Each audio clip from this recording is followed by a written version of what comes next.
China का संबंध, भारत और चाइना का संबंध बहुत मधुर है, आप सबको पता है। इतनी मधुरता किसी और देश के संबंधों में नहीं है जितनी चाइना और भारत के संबंधों में। चीनी मतलब चीनी है ना, और भारत मतलब भारत, और भारत चीनी का बड़ा शौकीन है। हर जगह उसे चीनी चाहिए, 2 चम्मच कहीं पे भी डाल दो और पा दो और पा दो पा दो तो पाता रहता है, जितना चाहे उतनी चीनी डाल दो। बट कहीं ना कहीं चीन और भारत में द्वंद्व है। द्वंद्व के कारण है, पहला क्या है, सीमा विवाद, दूसरा है विकास।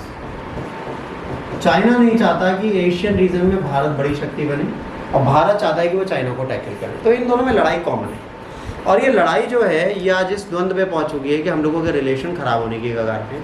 तो अगर प्राचीन काल से बात करें, मतलब आज़ादी के बाद से हम बात करें, तो भारत और चाइना के संबंध कैसे थे उसके बारे में आपको बहुत अच्छे से पता होना चाहिए।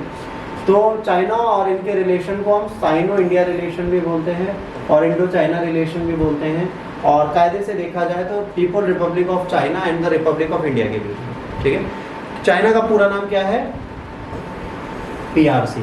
तो कहीं पे भी देखेंगे PRA लिखा होता है, पीपल रिपब्लिक आर्मी। ठीक है, तो ये सब क्यों लिखा होता है, जैसे कहीं पे भी किसी कंट्री में वो किसी को दोस्ते हैं तो उसमें PRA लिखते हैं कि ये पीपल रिपब्लिक ऑफ चाइना की आर्मी है, तो ये आर्मी उनकी है। जैसे इंडिया की इंडियन आर्मी लिखते हैं, रिपब्लिक ऑफ इंडिया आर्मी नहीं लिखते, तो वहाँ पे रिपब्लिक जरूर डाल देते हैं, ऑल्दो वो रिपब्लिक भी नहीं। बट चाइना इस चीज़ को मानता है कि हमें मॉडर्न रिलेशनशिप 1950 में स्टार्ट होते हैं। पहली कंट्री होती है, ठीक है, जो फॉर्मल टाइज बनाती है किसके साथ, है ना, with Taiwan and the recognised PRC, people republic of China, और ताइवान के साथ पहली कंट्री एशिया में थी जो अपने मॉडर्न रिलेशन बनाती है और रिश्तों को मजबूत करने की कोशिश करती है। 1948 से पहले तक अगर चाइना की बात करेंगे तो एक बहुत पिछड़ा हुआ, बहुत गरीब देश हुआ करता था। वो अपनी दशाओं को सुधार नहीं पा रहा था, उसकी हालत बहुत बिगड़ी थी, और जापान ने उसे गिरा गिरा के मारा था वर्ल्ड वॉर 2।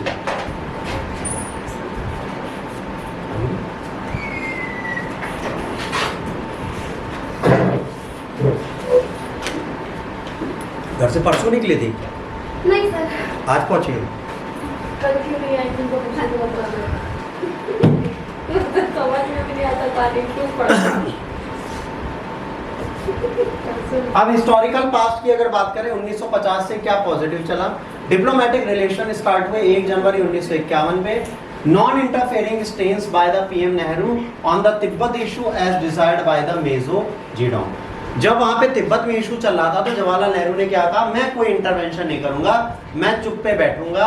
और यही चाहते थे कौन, जेडोंग। जेडोंग कह रहे थे वेरी गुड नेहरू, तुमसे समझदार कोई नहीं, तिब्बत इशू में कुछ नहीं, मैं चुप रहूंगा।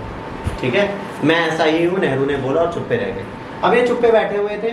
फिर सिग्नेचर ऑफ पंचशील एग्रीमेंट हुआ based on the peaceful coexistence. ये कहते हैं कि हम लोगों का देश जो है वो शांतिपूर्वक तरीके से इस दुनिया में बसा रहना चाहिए, ना तुम मुझे कुछ कहना, ना मैं तुम्हें कुछ कहूँगा, हम दोनों एक दूसरे के हमसफर बन के आगे चलते रहेंगे। बट जब हमसफर का शब्द ही जोड़ दिया तो लड़ाई तो होनी ही वाजिबी थी, तो बाद में लड़ाई होगी, वो बात अलग है। पीसफुल कोएग्जिस्टेंस वर्ड ही नहीं काम करता यहाँ पर। रिजल्ट हुआ हिंदी चीनी भाई भाई।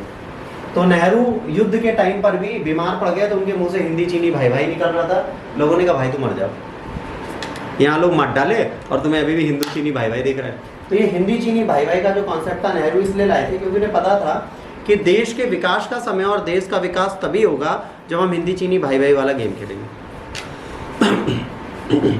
अब यहाँ पर क्या हुआ, पहला बैकड्रॉप है क्या, शिमला कन्वेंशन 1914 में जो बॉर्डर के लिए हुई थी वो बहुत प्रॉब्लम है। 1959 में जो इनहली जो थे उन्होंने कहा, नेहरू से कहा, McMahon line as a border between India and Tibet. इन्होंने कहा जो मैकमोहन लाइन है वो भारत और इंडिया के बीच की एक बॉर्डर लाइन थी। मार्च में दलाई लामा ने शर्टर ले लिया, ये मैकमोहन लाइन के लिए डिस्प्यूट चल रहा है।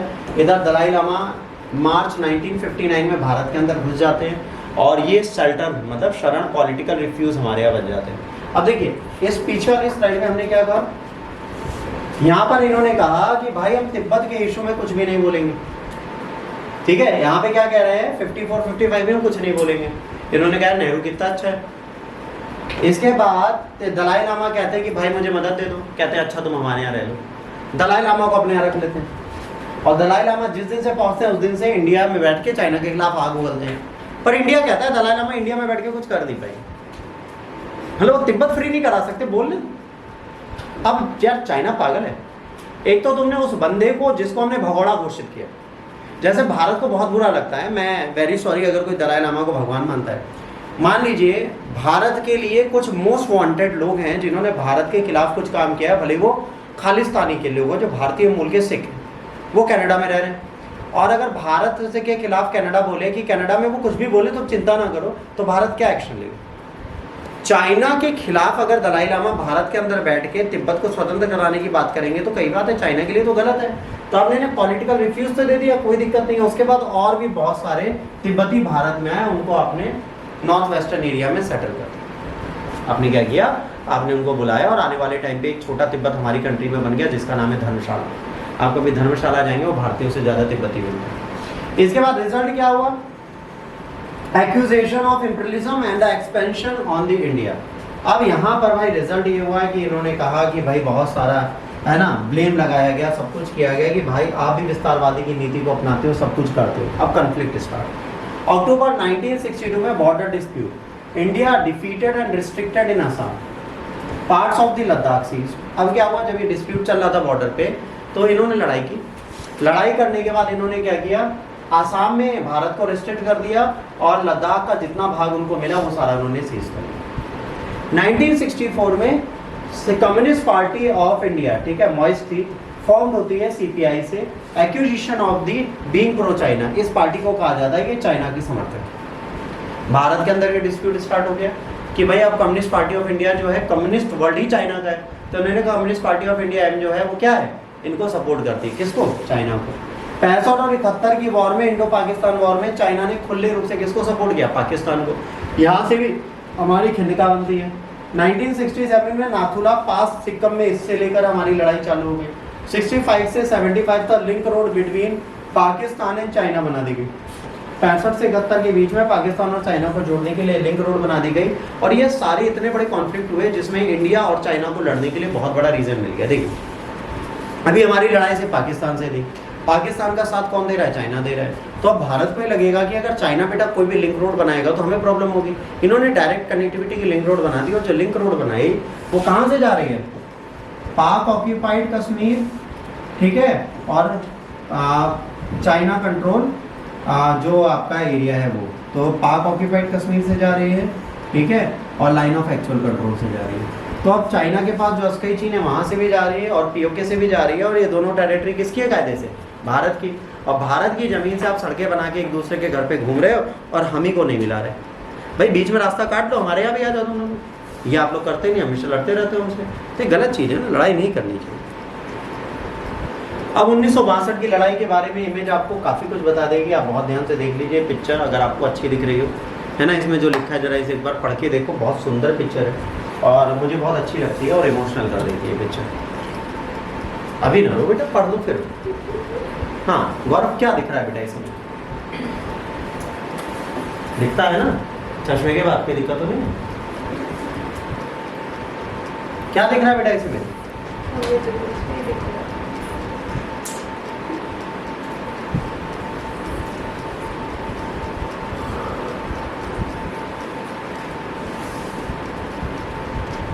देखो पहली चीज, जवाहरलाल नेहरू को पता था कि चाइना भारत पे अटैक कर सकता है। 20 अक्टूबर 1962 को अक्टूबर में ठंडी होती है, कहाँ पर? लद्दाख वाले रीजन में ठंडी का सीजन आ जाता है। सितंबर अक्टूबर के बाद वहाँ पे ठंडक बढ़ जाती है, तो वहाँ पे ठंडक का सीजन होता है और ठंडक में इन्होंने इंडिया पर अटैक कर दिया। जब इंडिया पर अटैक किया बेटा, इनके पास देखो वूलन कपड़े तक नहीं। ये जो इमेज आपको दिख रही है इसमें जो भारतीय देखिए, इनके पास वूलन कपड़ों का अभाव है और ये सीजन में लद्दाख और असम जैसे रीजन में लड़ने गया। तो पता है भारतीय सैनिकों ने ये कहा था, मतलब जवाहरलाल नेहरू से, कि सर बंदूक दो ना दो, ठंड से बचने के कपड़े तो दे दो। हमारी इंडियन आर्मी की दशा वो थी कि हम नॉर्मल राइफल जो आज सिपाही लेके घूमते थे बीच में, जिसको नमरी सिकेरा साहब ने हटवा दिया, वो राइफल होती थी और इनको ऐसे घिर्री बना के बंदूक चलाओ, फिर रोको, फिर चलाओ, और कई बार ये फंस जाती थी। उससे हमारी आर्मी लड़ने गई। तो हमारी आर्मी ऑलरेडी आउटडेटेड वेपन्स के साथ है, ठंड से बचने का इंतजाम नहीं है। मतलब अगर इस टाइम की इंडियन आर्मी की बात करेंगे तो ये मोस्ट बैकवर्ड आर्मी की सिचुएशन में आते थे। कोई है क्या चल रहा है? चिल्लाया।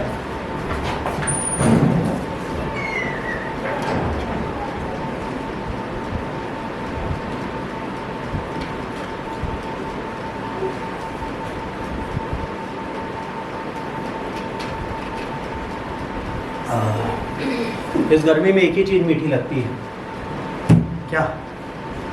पानी। बेटा यहाँ क्या हुआ, यहाँ पर बॉर्डर डिस्प्यूट था 3250 किलोमीटर के बीच में। इस बॉर्डर डिस्प्यूट में हर बंदा लगा हुआ था। इंडिया आउटडेटेड थी। इंडिया की टोटल कैजुअलिटीज जो थी वो कितनी थी, 1383। 1383 लोग मारे गए, 1047 लोग घायल हुए। इंडिया के पास 10 से 12,000 आर्मी थी और वो 80,000 की ट्रूप लेके आ गई। ठीक, देखो बेचारे कैसे लड़ रहे थे, नॉर्मल सैंडो बनियान और पैजामी पहन के उनको युद्ध करना पड़ता था। मतलब इन लोगों के पास कपड़े नहीं थे। अगर उस टाइम की वास्तविक आप इमेजेस देखें जो आपको म्यूजियम वगैरह में मिल जाएंगे दिल्ली के, इंडो साइनो वॉर के जब गैलरी में जाएंगे तो वहाँ पे आपको क्लियर दिखता है कि इनकी कंडीशन कितनी बुरी थी। और इसके बाद जब ये आए बेटा 20 अक्टूबर को 1 महीने खूब खेले, इसके बाद 1 महीने बाद कह रहे हम थक गए, हम जा रहे, मतलब हम नहीं भेज पाए उनको, आप समझो। उन्होंने कहा अच्छा सीज फायर छोड़ो, बाद में खेलेंगे, चलेंगे। मतलब पहली बार इंडिया के साथ युद्ध हो रहा है कंट्री का, वो आ रही है ना, लंगड़ी खेल रही है, गुट्टा गट्टा मार मूर के चली जा रही है, 7 अप और ये सब करके थम्स अप करके निकल गई। कह रही बस अब हम थक गए, अब नहीं खेलेंगे, और वो चली गई, हम बैठे हैं। फिर कह रही ऐसे थोड़े ना जाएंगे, अब हम जीते हैं ना। कह रहे क्या जीते हैं, कह रहे ये जो इंडिया के ऊपर वाला भाग है ये हमारा, या शाम तुम वापस ले लो, कोई बात नहीं, बाद में छीन लेंगे तुमसे। समझिए, चाइना आई हमारी कंट्री में, खेल के चली गई और हमें कुछ पता नहीं चला। ठीक है। उस टाइम पे अरुणाचल प्रदेश को क्या बोला जाता था बेटा, north east frontier agency Nepal. ये वर्ड हमेशा याद रखना, ये पूछा जाता था, आज उस अरुणाचल प्रदेश को बोला जाता। इंडिया वॉर तो हार गई है ना, मेन रीजन था little preparedness Indian army had for the war, है ना। और चाइना हीरोइक स्टोरीज बहुत सारी तब भी आई, ऐसा नहीं 54th एनिवर्सरी वॉर की हुई, उसके बाद हमें बहुत सारी कहानियां 22 में मिली। कौन कौन सी कहानियां मिली, उसमें हमें बहुत सारे वॉर हीरोज के बारे में पता चला। उसमें से कई ऐसे हैं जिनके बारे में 22-23 में बहुत ज़्यादा न्यूज़ चल रही थी। जसवंत सिंह, ये सब वो है जिन्होंने इंडो चाइना वॉर में युद्ध में हीरोइक चीज़ें की। जसवंत सिंह एक है, ठीक है, इनके बारे में आप पढ़ने की जरूरत नहीं है,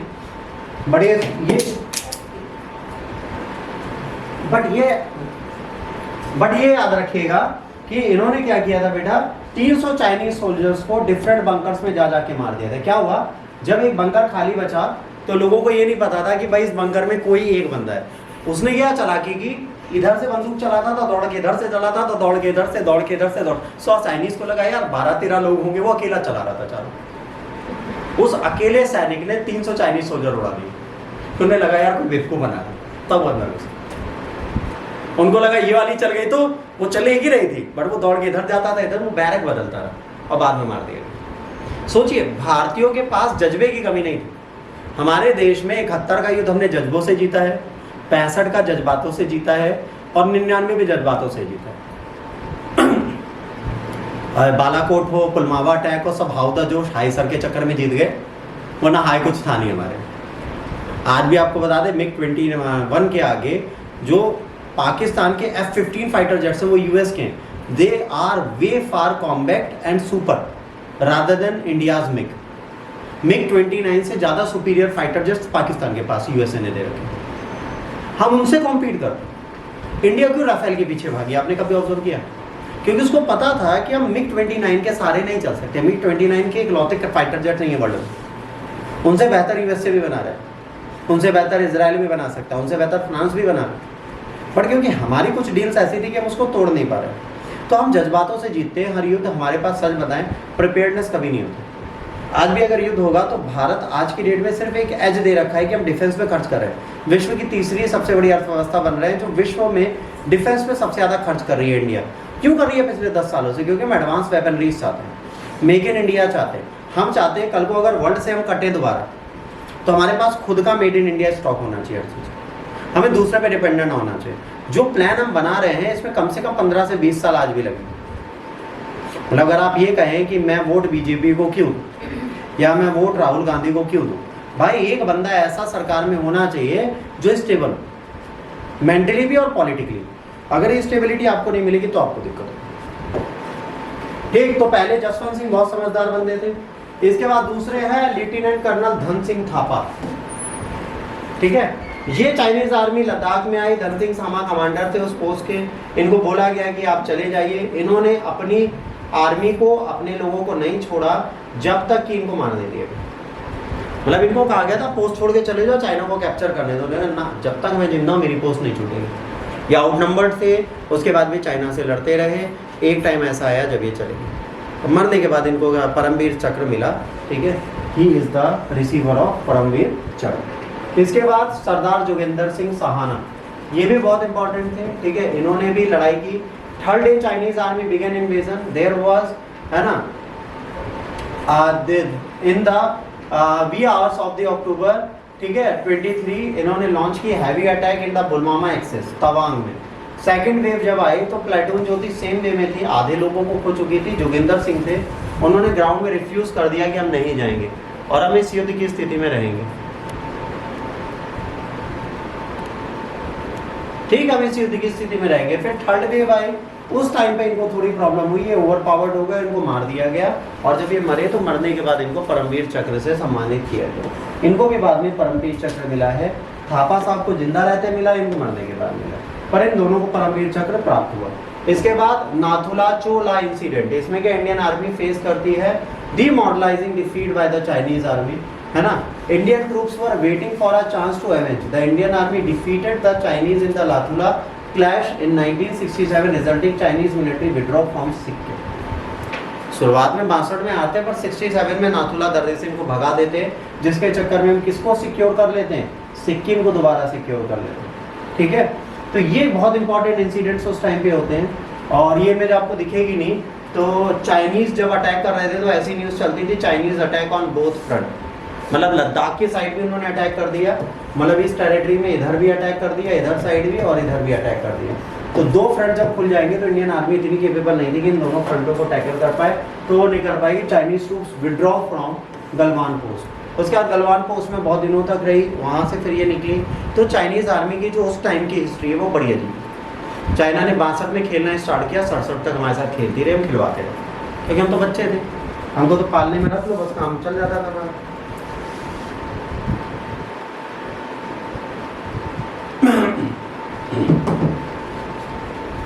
इसके बाद इंडियन बॉर्डर जो है 3 सेक्टर में डिवाइडेड है, ये आप सबको पता होगा। पहला वेस्टर्न, दूसरा मिडिल, तीसरा ईस्टर्न। वेस्टर्न सेक्टर कहाँ कहाँ पाया जाता है, मिडिल सेक्टर का, ईस्टर्न सेक्टर का है सबसे ज़्यादा डिस्प्यूट, है ना। जॉनसन लेन पे है जो ब्रिटिश ने बनाई थी, ठीक है, कुल्लून माउंटेन से अस्कई चीन तक जाती है, फिर princely state Jammu Kashmir start होता है। तो यहाँ पर जॉनसन लेन जो है उसमें अस्कई चीन को चाइना कहता है, इंडिया कहता है कि हमारा है, और ये लोग कहते हैं कि नहीं ये हमारा है ही। ये चाइनीज कहते हैं अस्कई चीन तो तुम्हारा है नहीं, क्योंकि इसका नाम ही अस्कई चीन है, ये तो मेरा है। हम उसे लद्दाख बोलते हैं, उसे अस्कई चीन बोलते हैं। कह रहे जब यहाँ पे चिन्ह लगाए तो ये मेरा है, तो कह रहे ये हम नहीं मानेंगे, तो उन्होंने कहा नहीं ये हम नहीं मानेंगे। मिडिल सेक्टर में माइनर है, बहुत ज़्यादा डिस्प्यूट नहीं है यहाँ पर, तो यहाँ पर बहुत ज़्यादा नहीं है, दोनों ब्रॉडली एग्री करते हैं कि मिडिल सेक्टर में जो भी एरिया है वो हमारा है। इसके बाद ईस्टर्न सेक्टर में मैकमोहन लाइन है बेटा, जो बहुत इंपॉर्टेंट है। ये अरुणाचल प्रदेश को क्या कहती है, शिमला कॉन्वेंशन जब होती है तो ब्रिटिश इंडिया और तिब्बत साथ में बैठते हैं। अच्छा, तिब्बत एक ऑटोनॉमस प्लेस नहीं, कंट्री थी इंडिपेंडेंट, तो तिब्बत और ब्रिटिश इंडिया में साइन होता है, जिसमें कहा जाता है कि अरुणाचल प्रदेश हमारा है। चाइना इसको रिजेक्ट कर देती है, तो चाइना कहती है कि अस्कई चीन वेस्ट में और इंडिया की बाउंड्रीज जो मैकमोहन लाइन की ईस्ट में वो हमारी है। तो इन्होंने ये कहा कि भाई हम इस एग्रीमेंट को मानते ही नहीं हैं, तो ये जो हमारा साउथ तिब्बत है ये हमारा ही पार्ट है और इसको हम आपको नहीं लेने देंगे। आज भी अरुणाचल प्रदेश के लिए चाइना लगातार लड़ता है, और अभी रिसेंटली आपने सुना होगा चाइना ने अरुणाचल प्रदेश के डिस्ट्रिक्ट के नाम अपने क्षेत्र के हिसाब से रखे। तो मिनिस्ट्री ऑफ होम अफेयर्स और एक्सटर्नल अफेयर्स ने बोला कि भाई ये बिल्कुल गलत है, आपको ये नहीं करना चाहिए। उन्होंने कहा हम तो कर चुके। तो भारत ने आनंद फानन में अपनी तरफ से अलग से नाम रखे। तो ये गेम चलता रहता है। मतलब अगर आप सच में बात करें तो हमारी कंट्री का जो अरुणाचल प्रदेश है आज नहीं तो कल ये बहुत बड़ा कारण बनेगा for war between India and China. तो अरुणाचल प्रदेश एक छोटा सा टेरिटरी नहीं है, बहुत बड़ा स्टेट है, और उसको अगर इंडिया को छोड़ना पड़ो तो हमारे साथ बहुत बड़े चैलेंजेस आएंगे। अब तिब्बत अपराइजिंग को अगर आप ध्यान से समझें तो यहाँ पर क्या हुआ था, यहाँ पर एक बहुत छोटी सी कहानी चलती है। कहानी ये चलती है कि तिब्बत के लिए चाइना ने बोला कि भाई तिब्बत को हम एक ऑटोनॉमस रीजन बनाएंगे और तिब्बत के लोगों को चाइना के साथ मिलकर रहना होगा। आपको हम स्पेशल राइट्स देंगे, आप आराम से बैठिए उन स्पेशल राइट्स पे रहिए, आप अपनी सारी एक्टिविटीज़ सारे काम करिए, हम आपको पूरी तरीके से सपोर्ट करेंगे, आपको परेशान होने की ज़रूरत नहीं है, आपको कोई भी प्रॉब्लम नहीं होगी, आप बस हमारे साथ रहिए। तो इन्होंने कहा ठीक है। तो इन्होंने कहा बट इसके लिए दलाई लामा को तो भेजिए अपने। दलाई लामा क्या माने जाते थे, तिब्बत के राजा। तो इन्होंने कहा दलाई लामा को भेजिए, चाय पे चर्चा करें हमारे साथ आके, फिर बात करेंगे। तो तिब्बत ने कहा चाय हमारे यहाँ बहुत अच्छी बनती है, हमें चाइना आने की जरूरत नहीं है, ना आर्मी कैंप आना है। तो अगले दिन दलाई लामा जा रहे थे चाइनीज़ आर्मी से मिलने, तो वहाँ पे तिब्बत के लोगों ने उनको घेर लिया, उनसे कहा सर आप वहाँ मिलने नहीं जाएंगे क्योंकि आपकी जान को खतरा, और उन्होंने रातों रात वहाँ से भगा दिया। ठीक है, साउथ तिब्बत में होते हुए फिर वो सारा एरिया पार करते हुए इंडिया के अंदर घुसने के लिए निकल आए बॉर्डर एरिया में। जब ये निकल आए तो अगले दिन सुबह इनको पता चला, भोर तड़के ही पीपल रिपब्लिक ऑफ आर्मी ने पूरा का पूरा पैलेस और 1 लाख से ऊपर तिब्बतियों को मार डाला, सोते सोते लोगों को जान से पूरा का पूरा उनका पैलेस और जितने तिब्बतियन भिक्षु थे सबको मार दिया, कोई भी जिंदा नहीं बचा, पूरा उनका पैलेस तबाह कर दिया। ये रास्ते में थे, उनको लगा दलाई लामा मर गया। चाइना ने क्या कोशिश की, दलाई लामा पूरी तरह खत्म हो जाए, क्योंकि जब बेटा दलाई लामा खत्म हो गए तो उनकी डिमांड खत्म हो जाएगी। देखो Dalai Lama is the king, अगला दलाई लामा तुरंत चुना नहीं जाएगा, क्योंकि तिब्बत जब चाइना के कंट्रोल में होगी तो वहाँ दलाई लामा नहीं चुना जा सकता। आज भी जो दलाई लामा चुना जाएगा उसको सेफली वहाँ से रेस्क्यू करके इंडिया भेजना पड़ेगा, तब अगला दलाई लामा बनेगा। अब इंडिया क्यों नहीं रखी? इंडिया रखा है, मजबूरी है। एग्जाइल में इनको रख लिया, एग्जाइल में जब ये आ गए तो एग्जाइल की गवर्नमेंट चलती है, तिब्बत की एग्जाइल की सरकार हमारे यहाँ से चलती है। इसमें प्रधानमंत्री भी होते हैं, फॉरेन मिनिस्टर भी होते हैं, फाइनेंस मिनिस्टर भी होते हैं, और इंडिया ने लगातार इनको सपोर्ट किया। तो जब ये यहाँ से निकले, इनके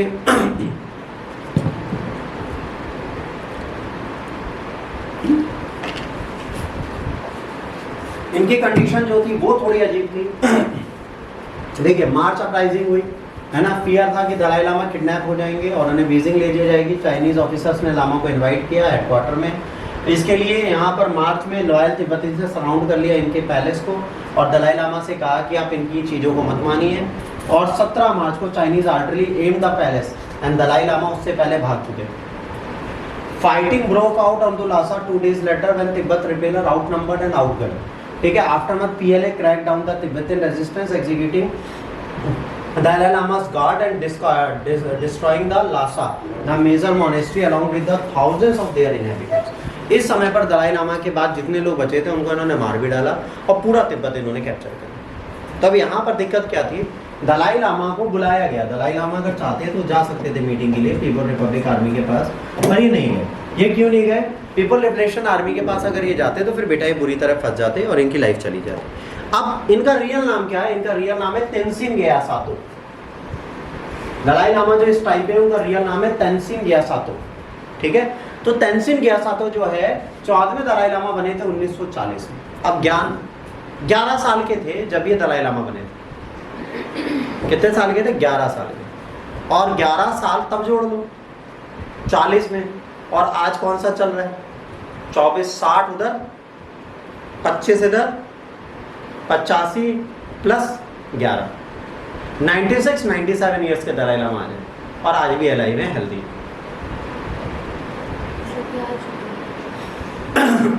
ठीक, 1951 में तिब्बत चाइनीज एग्रीमेंट साइन होता है जिसमें नेशन जो है नेशनल ऑटोनॉमस रीजन चाइना को बना देते हैं under traditional rule of Dalai Lama.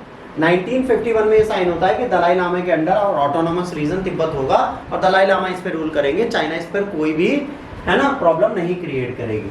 ठीक है, और इस पर कंट्रोल किसका होगा? चाइनीज कम्युनिस्ट का।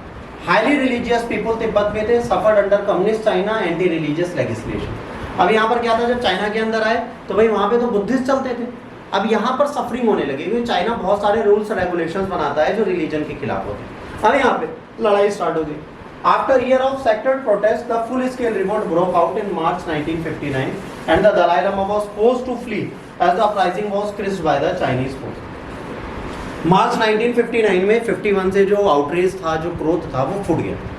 पर जब वो फुटा था तो उससे पहले दलाई लामा को भगा दिया गया। अब फिर वो फुट गया, जब वो फुटा तो पैलेस के साथ पूरा का पूरा लासा तबाह कर दिया गया। ठीक, दलाई लामा भाग के कहाँ गए? इंडिया। अब ये क्या था? March 31, 1959 Dalai Lama fought his way through the snow and reach कहाँ पे? कहाँ पहुंचे थे?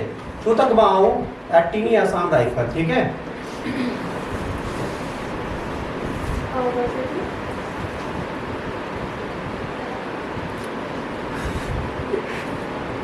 इसका नाम है, ठीक है, चुतांग माओ। ठीक है, तो चुतांग माओ जब ये पहुंचे बेटा तो यहाँ एक छोटा सा असम राइफल का रेजिमेंट था जहाँ पर इन्होंने बोला कि सरम असाइलम के लिए आए। अब उनको खुद ही पता था असम राइफल्स का ही कौन आ गया, तो उन्होंने फ़ोन किया दिल्ली में, बोला कि कोई दाढ़ी वाले बाबा आए, खोपड़ी उपड़ी में बाल है, गधे चढ़े, लामा एक जानवर होता था उस पर चढ़े। कह रहे अच्छा कौन है? कह रहे अपना नाम दलाई लामा बताते हैं। तो नेहरू ने कहा उनको इंडिया के अंदर ले लो, हम आएंगे उनको खुद वेलकम करने। इसके बाद ऑफिशियली इनको वेलकम किया गया है। कब किया गया है? इनको तवांग रिक्वेस्ट के बाद असाइलम दे दिया गया तवांग के पास आउटपोस्ट में। इसके बाद अथॉरिटीज इनसे तुरंत मिली, इनको प्रोटेक्शन दिया। कुछ हफ्तों के बाद नेहरू इनसे मिले मसूरी में और फॉर्मली इनको असाइलम दे दिया गया। तो जैसे दलाई लामा आए, यहाँ से चाइना और हमारे बीच में क्या होगी? लड़ाई चालू। अब चाइना, दलाई लामा और इंडिया, 3 एपिसोड सामने चलेंगे। He began a permanent exile in India, settling at Dharamsala, where he established a democratically based shadow Tibetan government. बस भाई साहब, यही है जिसने इंडिया और चाइना के हिंदी चीनी भाई भाई के कॉन्सेप्ट को हटा दिया, और यही है भाई साहब हैं जिन्होंने पूरा देश तबाह कर दिया।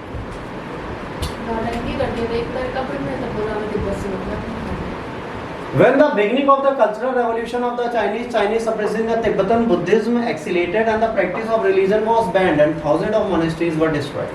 जब इनको कैप्चर कर लिया गया, ठीक है, तिब्बत को पूरा, तो इन्होंने कहा अब यहाँ पर कोई भी बुद्धिस्ट प्रैक्टिस आप जो करते हो वो नहीं करोगे, वज्रयान शाखा पूरा बंद। अब इनको बुरा लगा तो जो तिब्बतियन थे, हजारों की संख्या में तिब्बतियन भारत आने लगे रिफ्यूज लेने। दलाई लामा अकेले आते तो कोई दिक्कत नहीं थी। जैसे मान लो तो मेरा दरवाजा खटखटाओ तो भैया आपके घर आ जाए, मैंने कहा बेटा आ जाओ। फिर कोई दरवाजा खड़ा है, वो मेरे मौसेरे भाई, वो मेरे पड़ोसी हैं, वो मेरे चाचा की फूफी के ताऊ के बेटे हैं, ये मेरी मम्मी के बड़े भाई के बेटे के बेटे बेटे। आपको एक को दरवाजा खटखटाया, 2000 अंदर आ जाए, तो आप क्या करोगे अपने घर में? या तो दरवाजा टालो, लिख दो भैया फ्री का घर है, जो भी आ जाए रह ले, या फिर मेंटली प्रिपेयर हो जाए सबका खर्चा उठाने के लिए। भारत के साथ एग्जैक्टली यही दलाई लामा साहब ने किया, खुद तो आए और पीछे से कई सारे लोगों को लिया। Although the ban was lifted in 1976, protests in the Tibet continued and exiled Dalai Lama won widespread international support for the Tibet independence movement. अब भाई दलाई लामा फेमस होने लगे इंडिया में आके। 1976 तक विश्व की सारी कंट्री कह रही थी तिब्बत फ्री होना चाहिए, पर रहेंगे कहाँ दलाई लामा इंडिया में? अरे भाई दाल रोटी हम ही क्यों खिलाएं, तुम भी खिला दो। आज क्या है, जो तिब्बत में जितने यहाँ के एग्जाइल में गवर्नमेंट में पीएम थे, वो कह रहे थे अगला दलाई लामा जो बनेगा he will settle in USA not in India. हम यहाँ घात छील रहे हैं भैया तुम्हारे साथ बैठे। 1959 से 60 से 2024 आ रहा है ना, 64-65 साल हमने तो कुछ किया ही नहीं तुम्हारे लिए। जो करा है वो तो अमेरिका ही करता है।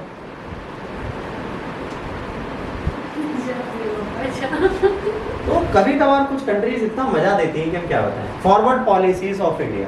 At the beginning 1961 Nehru appointed general B.M. Call, who was influential in all army decisions. Call recognized the general staff and removed the officers who have resisted the idea of patrolling in the disputed area. जब भी आए थे उन्होंने क्या किया, जो disputed area थे वहां पर भी क्या किया, पेट्रोलिंग स्टार्ट किया। ठीक। In the summer 1961, Chinese began patrolling along the McMahon line and entered parts of the Indian administered region. 1961 में क्या हुआ, चाइना पेट्रोलिंग करते करते जो भारतीय क्षेत्र थे उसके अंदर घुस गए। May 1961 Chinese troops occupied है ना Dera compass and establish a post in the Chipchap river. अब भाई साहब चाइना ने कहा ये तो मेरा है, तो इन्होंने कहा कल तक तुम यहाँ घर है, हम यहाँ आते थे घूमते थे कोई नहीं था, तुम कैसे आ गए? कह रहे तो हमारा एरिया है। कह रहे फिर होगा हम ही गलत आ गए होंगे, हम चले गए। हमें बहुत सीधे थे, हमने कहा होगा, हमारे पास तो कंपस मैप कुछ था ही नहीं। हमने कहा होगा साहब आप ही कहो, आप ही रह लो। हम चले गए चिपचैप रिवर को छोड़ के। अब हम तो चले गए भैया। अब ये चिपचैप रिवर जब हमसे छूट गई, Chinese however did not believe that they were intruding upon the Indian territory. हमने कहा, उन्होंने कहा ना ये मेरी टेरिटरी है, तुम अंदर आ गए हो गलती से, हम अपनी जगह बैठे हैं। मैंने कहा होगा भाई साहब आप ही आ गए होंगे। चाहे जगह इंडिया क्या करता, चाइना क्या करता है, जैसे मान लो ये पैलेस है और चाइना यहाँ बैठा है, इंडिया यहाँ घूम रहा है, चाइना यहाँ घूम रहा है। ठीक, फिर थोड़े दिन बाद क्या करेगा, चाइना अचानक से यहाँ आ जाएगा, फिर इंडिया आएगा, कहेगा ये क्या है, कह रहे यहाँ तक तो मैं पहले से था। फिर इंडिया कहेगा अच्छा कोई बात नहीं, चलो कोई बात नहीं, होता है।